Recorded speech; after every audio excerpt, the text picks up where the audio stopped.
ሁሉም የክልሉ አካባቢዎች ለማለት በሚያስችል መልኩ የመኸር እርሻን የሚያመርቱበት የማዕከላዊ ኢትዮጵያ ክልል በ2017-18 የመኸር ጊዜ አንድ ማሳ ጾም ማደር የለበትም የሚለው አስተሳሰብ ተይዞ ቅድመ ዝግጅት ተደርጓል። በዚህ ዓመት 2017-18 የመኸር ዘመን እንደ ስልጤ ዞን 62000 ሄክታር በላይ አቅደናል በተለያዩ ሰብሎች።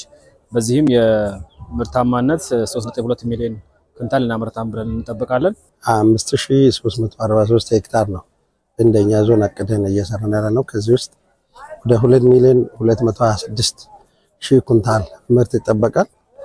ይሄንን ደግሞ ምርት ለማግኘት ጊዜን፣ ጉልበትን፣ የተገኘውን እርጥበት በተገቢው መጠቀም ለሁሉም ነገር ወሳኝነት አለው። ቆሎ፣ ስንዴና ገብስ እንዲሁም ደግሞ የፍራፍሬ ሰብሎች በስፋት ይመረቱበታል ክልሉ። ለዚህ ረዳ ዘንድም የግብርና ግብዓት ቀድሞ መድረሱንም ተናግረዋል። እንደ አጠቃላይ ዘንድሮ ከግብዓት ጋር ታይዞ በመጠንም በአይነትም ብዙም ችግር የለም። በቂ ማዳበሪያ አለ። በዚህ ሰዓት በቂ ግብዓት እያቀረብን ያለንበት ሁኔታ አለ።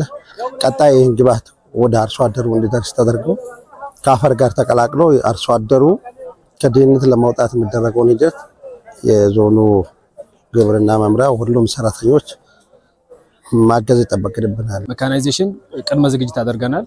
ከበልግ ጊዜ ጀምሮ ነው መካናይዜሽን ላይ ልዩ ስራ የሰራ ነው። አዳዲስ ትራክተሮችን ዞን ውስጥ የማስገባትና ከዚህ ቀደም ያስገባናቸው 21 ትራክተሮች ስራ ላይ እንዲውሉ አድርገናል። በማዕከላዊ ኢትዮጵያ ክልል በዘንድሮ መኸር 54 ሚሊዮን ኩንታል ምርት ይገኛል ተብሎ ይጠበቃል። በምክትል ርዕሰ መስተዳድር ማዕረግ የክልሉ ግብርና ክላስተር አስተባባሪና የግብርና ቢሮ ኃላፊ አቶ ኡስማን ሱሩር ክልሉ በምግብ ራስን ለመቻል የሚደረገውን ጥረት በመኸር ወቅትም በልዩ ትኩረት እየሰራበት ይገኛል ብለዋል። ስንዴ፣ ጤፍ፣ ገብስ፣ ቦሎቄ፣ ባቄላ እነዚህ የምናመርተው ምርት የመኸሩን 86% በላይ ይይዛል። በመሬትም በምርትም ማለት ነው። ሁለተኛው የአትክልትና ስራ ስር ነው። ለምሳሌ አትክልትና ስራ ስር በመሬት ትንሽ ነው፣ በምርት ግን በጣም ትልቅ ነው።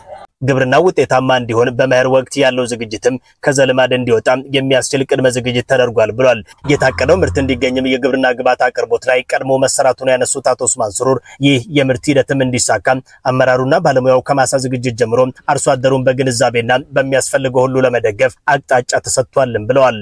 ከአመራሩ የመሪነት ሚናው መወጣት ገብቶት አውቆ ተረድቶ ማስረዳት፣ ሌሎች እንዲገባቸው ማድረግ፣ ባለሙያው የሙያ ድጋፍ ስራውን መስራት፣ አርሶ አደሩ ደግሞ የሚሰጠውን ተቀብሎ መተግበር፣ የነኚህ ሶስት አካላት ቅንጅት፣ ትብብርና መናበብ ድምር ውጤቱ ምርታማነት ያሳድጋል፣ ተጠቃሚነትን ከፍ ያደርጋል የሚል ግልጽ አቅጣጫን ያስቀመጥነው። በእርግጠኝነት ደግሞ እናሳካለን። የክልሉ ግብርና ቢሮ የመኸር ወቅት ቅድመ ዝግጅት ውጤታማ እንዲሆንም ከሚመለከታቸው አካላት ጋር የንቅናቄ መድረክ አካሂዷል።